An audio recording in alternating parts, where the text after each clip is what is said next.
Hello everyone, welcome back to my channel. Today we are going to cover hand X-ray, जिसमें हम जो anatomy indication, contraindication, patient preparation, positioning और centering और exposure factor पूरा पढ़ेंगे। ठीक है, इसमें सबसे पहले शुरुआत हम जो एनाटॉमी से करते हैं। इसमें एनाटॉमी लगभग जो है रिस्ट एक्सरे जैसी होती है, बस थोड़ी सी जो डिफरेंट हो जाती है, थोड़ी सी एक्स्ट्रा हो जाती है। इसमें फेरेंजिस वगैरह बढ़ जाती है ना, मेटाकार्पल बढ़ जाती है और थोड़े जॉइंट बढ़ जाते हैं वैसे ना, बाकी सब लगभग सेम ही होता है। और एनाटॉमी में सबसे पहले देख लेते हैं क्या क्या आता है इसके एनाटॉमी में। इसके एनाटॉमी में जो फेरेंजीज आती हैं ना, इसकी एनाटॉमी में ओके, इसकी एनाटॉमी में फेरेंजीज, मेटाकार्पल्स, कार्पल बोन्स, जॉइंट्स, ठीक है, और कुछ सॉफ्ट टिश्यू दिखते हैं ना, ये चीज़ दिखती है हमको। इसकी फेरेंजीज के बारे में देख लेते हैं। फेरेंजीज क्या है? फेरेंजीज देखो, इसमें तीन पार्ट में जो है फेरेंजीज दिखती है हमको। ठीक है, इसमें सबसे पहले डिस्टल, मीडियल एंड प्रॉक्सिमल फेरेंजीज। ठीक है, लेकिन जो थंब होता है हमारा उसमें दो ही होती है, एक डिस्टल और प्रॉक्सिमल, मीडियल नहीं होता उसमें। ठीक है, इसमें मैं आपको दिखाऊं, एक मिनट आइए। ओके, ये आप देख पा रहे हो, ये पूरी फेरेंजीज है यहाँ तक। ठीक है, ये इसमें जो है ये डिस्टल फेरेंजीज है, ये मीडियल और ये प्रॉक्सिमल। ठीक है, इधर लिखा हुआ है डिस्टल है, ये मीडियल है और ये प्रॉक्सिमल है। ठीक है, ये पूरी फेरेंजी है, लेकिन इसमें डिस्टल पार्ट है, ये मीडियल पार्ट है और ये प्रॉक्सिमल पार्ट है। ठीक है, ओके, इसमें जो और मेटाकार्पल के बारे में देख लेते हैं। ठीक है, मेटाकार्पल क्या है? इसमें टोटल 5 होते हैं ये मेटाकार्पल, है ना। ये जो होती हैं, जो हैंड में होती है, ठीक है, ये बेसिकली जो हमारी फेरेंजीज और हमारे कार्पल बोन्स को कनेक्ट करती हैं। ठीक है, इसमें ये देख पा रहे हैं ना आप, ये यहाँ तक तो फेरेंजीज है। ठीक है, इसके बाद ये जो आप देख पा रहे हैं ना, ये नीचे कार्पल बोन्स है, ये ऊपर जो फेरेंजीज है, बीच में देख पा रहे हैं ये मेटाकार्पल है। कार्पल, ये मेटाकार्पल और ये फेरेंजीज। ठीक है, इसमें क्या टोटल 5 होती हैं। शुरुआत हमसे करते हैं, ये पहला metacarpal, second, third, fourth and then fifth metacarpal. ठीक है, टोटल जो है 5 मेटाकार्पल होते हैं हमारे जो है। ठीक है, अभी कार्पल बोन्स की बात कर लेते हैं। इसमें कार्पल बोन्स जो हमारे टोटल 8 होती है हैंड में। ठीक है, उसमें जो ये जो कार्पल बोन्स होते हैं हमारे 2 रोज में डिवाइड होते हैं। एक प्रॉक्सिमल रो होता है हमारा और एक डिस्टल रो होता है। ठीक है, डिस्टल रो कौन सा होता है? जो हमारी बॉडी से दूर होता है, और जो प्रॉक्सिमल रो होता है वो होता है हमारा बॉडी के पास वाला। ठीक है, ये देख पा रहे हो आप, ये वाला रो, ये इसमें ये जो कार्पल बोन्स है, ये हमारा कौन सा है? डिस्टल रो, ये हमारी बॉडी से दूर है। तो ये जो आप देख पा रहे हैं इसमें 4 बोन है, ये हमारा प्रॉक्सिमल रो, ये हमारे बॉडी के पास वाला रो है। ठीक है, इसमें देख लेते हैं प्रॉक्सिमल रो में कौन कौन सी बोन होती है ना, और जो हमारा डिस्टल रो में कौन कौन सी बोन होती है। हमारा डिस्टल रो, उसमें ये देख पा रहे हो आप कौन कौन सी बोन होती है। ट्रेपेजियम बोन होती है, ठीक है, ट्रेपेजॉइड बोन होती है, कैपिटेट बोन होती है और हेमेट बोन होती है। ठीक है, और जो हमारा प्रॉक्सिमल रो है उसमें कौन सी होती है? स्केफॉइड बोन होती है, ल्यूनेट होती है, ठीक है, और ट्राइकोंट्रम बोन होती है, और ये पिसिफॉर्म बोन होती है। ये जो पी करके दिख रही है आपको, ये पिसिफॉर्म बोन है। ठीक है, ओके, कार्पल बोन्स में ये जो प्रॉक्सिमल रो होती है उसमें हमारे जो स्केफॉइड, ल्यूनेट, ट्राइकोंट्रम और पिसिफॉर्म बोन होती है, और जो हमारा डिस्टल रो होता है उसमें ट्रेपेजियम, ट्रेपेजॉइड, कैपिटेट और हेमेट बोन होती है। ठीक है, अभी जॉइंट्स की बात कर लेते हैं। इसमें हमारे जो मेरे 4 तरीके के जॉइंट होते हैं। ठीक है, डीआईपी, पीआईपी, एमसीपी और सीएमसी। इसमें डीआईपी जो है डिस्टल इंटरफेरेंजियल जॉइंट होता है, पीआईपी हमारा प्रॉक्सिमल इंटरफेरेंजियल जॉइंट होता है, एमसीपी मेटाकार्पोफेरेंजियल जॉइंट होता है, और सीएमसी होता है हमारा कार्पो मेटाकार्पल जॉइंट। ठीक है, ये जो दिख रही हो ना, इसमें मैं अभी बताया था आपको, ये जो है डिस्टल फेरेंजियल है, ठीक है, मीडियल फेरेंजियल है, और हमारा जो है प्रॉक्सिमल फेरेंजियल है। ठीक है, इसमें ये जो हमारी डिस्टल फेरेंजियल पे जो जॉइंट होता है, ठीक है, ये वाला जो है, ये वाला, ये हमारा डिस्टल फेरेंजियल जॉइंट। ठीक है, और ये जो होता है हमारा, ये जो जॉइंट जो हमारा है मीडियल और जो प्रॉक्सिमल, वो जो हमारी फेरेंजीज होती हैं उन दोनों को जो जॉइंट करके रखता है वो हमारा प्रॉक्सिमल जो है, सॉरी, प्रॉक्सिमल इंटरफेरेंजियल जॉइंट होता है। ठीक है, मतलब जो फेरेंजीज को जो कनेक्ट करके रखता है वो हमारा इंटरफेरेंजियल जॉइंट होता है। इसमें एक होता है डिस्टल और एक होता है प्रॉक्सिमल। ठीक है, और हमारा मेटाकार्पोफेरेंजियल जॉइंट होता है, जो हमारा मेटाकार्पल्स होते हैं और जो हमारे फेरेंजीज होते हैं उनको जो कनेक्ट करके रखता है वो हमारा मेटाकार्पोफेरेंजियल जॉइंट होता है। और जो हमारा कार्पो मेटाकार्पल जॉइंट क्या होता है?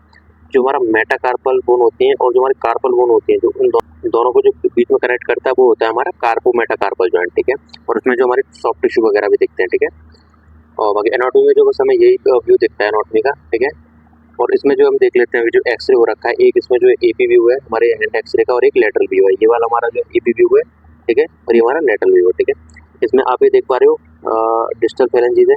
ठीक है, ये डिस्टल फेरेंजीज है, ये मीडियल फेरेंजी है, और ये प्रॉक्सिमल फेरेंजी है। ठीक है, इसमें क्या, ये जो आप देख पा रहे हो ना, ये वाला जॉइंट, ये कौन सा है? हमारा डिस्टल इंटरफेरेंशियल जॉइंट। ये वाला जो देख पा रहे हो ये है हमारा प्रॉक्सिमल इंटरफेरेंशियल जॉइंट, और ये जो आप देख पा रहे हो ये हमारा मेटाकार्पोफेरेंशियल जॉइंट, ठीक है। और ये जो इधर आप देख पा रहे हो यहाँ पे ये हमारा कार्पो मेटाकार्पल जॉइंट, ठीक है। बाकी इसमें जो ये कार्पल बोन्स नजर आ रही है ये हमारे मेटाकार्पल्स हो गए 5, ये हमारी फेरेंसेस हो गई टोटल पूरी, है ना, ओके। बाकी एनाटॉमी में इसमें यही दिख रहा है, ठीक है। और ये जो हमारे टोटल मैंने बताया थी अभी कार्पल है, मेटाकार्पल और ये फेरेंसेस है, ठीक है। इंडिकेशन की बात कर लेते हैं इसमें, ठीक है। अब जो है कब कब ये हैंड का एक्सरे कराएंगे, फ्रैक्चर हो जाता है हमारा, है ना, बोन्स में डिसलोकेशन हो जाता है, इन्फेक्शन हो जाता है, अर्थराइटिस होता है, यानी कि हमारे जॉइंट का स्पेस वगैरह कम हो जाता है, पेन वगैरह होता है थोड़ा सा इधर उधर करने में, ठीक है, तो करवाएंगे। बोन्स में ट्यूमर वगैरह तो नहीं, वो चेक करने के लिए करवाएंगे। कॉन्जेनाइटल डिफॉर्मिटीज यानी जो बर्थ से जो डिफॉर्मिटीज होती हैं, प्रॉब्लम्स होती हैं, लाइक हाथ टेढ़े वगैरह होना, बोन्स वगैरह सीधे ना होना, हाथ वगैरह, इस तरह की दिक्कतें होती हैं, तब हम जो एक्सरे करवाएंगे। तो फॉरेन बॉडी वगैरह तो नहीं है कुछ, मतलब कोई मेटल तो नहीं हमारा बॉडी में चला गया, मतलब हैंड में कुछ चुभ तो नहीं गया, कुछ मेटल वगैरह रह जाता है, एक्सीडेंट होता है तो कुछ शायद हमारे हैंड में कुछ कील वगैरह कुछ लगी तो नहीं रह गई, है ना, तब के लिए कराते हैं। फॉलो कराते हैं, यानी कि कभी ट्रीटमेंट वगैरह हुआ होगा तो उसको चेक करने के लिए अभी कैसा है कैसा नहीं है, उस चीज़ के लिए फॉलोअप के लिए करवाते हैं। पेन और स्वेलिंग वगैरह हो रही हो तब करवाते हैं, ठीक है। प्री और पोस्ट सर्जरी यानी कि सर्जरी से पहले कराते हैं और सर्जरी के बाद करवाते हैं, ठीक है। अभी कॉन्ट्राइंडिकेशन की बात कर लेते हैं, ठीक है। सबसे पहले प्रेगनेंसी, अगर कोई फीमेल पेशेंट आएगी, ठीक है, तो उसका सबसे पहले चेक करना है जो फीमेल पेशेंट जो प्रेग्नेंट तो नहीं है, ठीक है।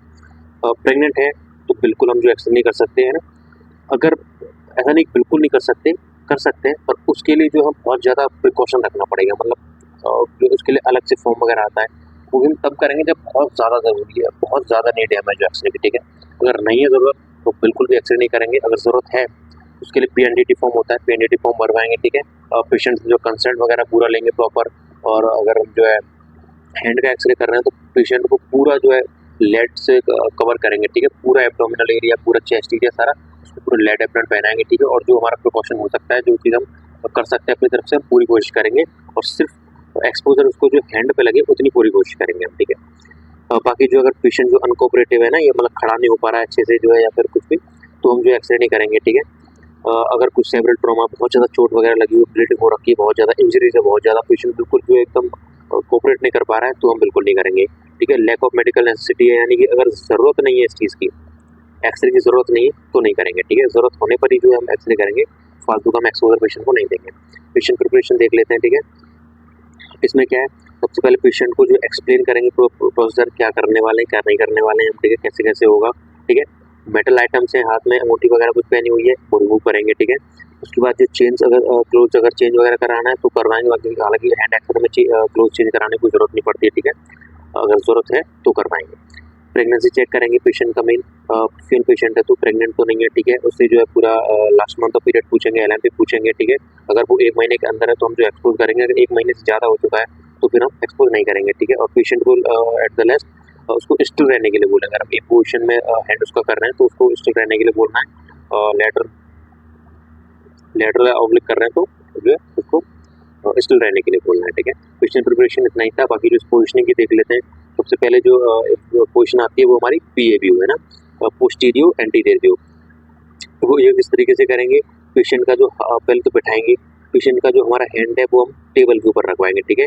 वो इस तरीके से रखवाएंगे, हमारा जो पाम है वो डाउन होना चाहिए, पाम जो हमारा जो है कैसेट के ऊपर रखा होना चाहिए, जैसे इस तरीके इसमें रखा हुआ है इमेज में, ठीक है। हैंड को एकदम रखवाएंगे सीधा, पाम हमारा जो उसकी तरफ होना चाहिए नीचे, कैसेट के ऊपर पाम रखा होना चाहिए। फिंगर्स को थोड़ी सी सेपरेट कराएंगे, लाइक है ना, ये इसमें देख पा रहे हो, इसमें जो थोड़ी सी फिंगर्स हमने दूर करी हुई है ना, ये देख पा रहे हो, ये फिंगर्स के बीच में थोड़ा स्पेस किया हुआ है, इस तरीके से करवाएंगे पेशेंट को, ठीक है। और जो हमारा सेंटर है वो हम जो है थर्ड मेटाकार्पोफेरेंजियल जॉइंट पे करवाएंगे, ठीक है।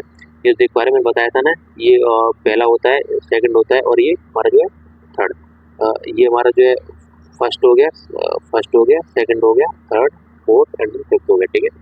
इसमें क्या है, जो हमारा थर्ड वाला जो मेटाकार्पोफेरेंजियल जॉइंट है, मेटाकार्पोफेरेंजियल जॉइंट मतलब जो हमारा फेलेंजिस और जो मेटाकार्पल्स को जो जॉइंट कर रहा है वो हमारा मेटाकार्पोफेरेंजियल जॉइंट है, ठीक है। जिसमें से जो ये आप देख पा रहे हो,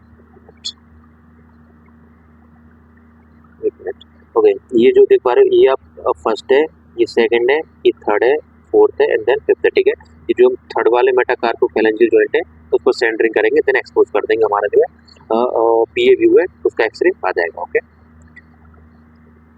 बाकी अभी लेटरल व्यू का देख लेते हैं, ठीक है। लेटरल व्यू में क्या है, आप इसमें ये देख पा रहे हो, ओके, ये पोजीशन आप देख पा रहे हो, पेशेंट का हाथ जो एकदम स्ट्रेट रखेंगे, जैसे इस पोजीशन में आप देख पा रहे हो ना, इस तरीके से हमारा जो थंब जो है हमारे हैंड से थोड़ा सा दूर कराएंगे, जैसे इस तरीके से दूर करा रखा है, ठीक है।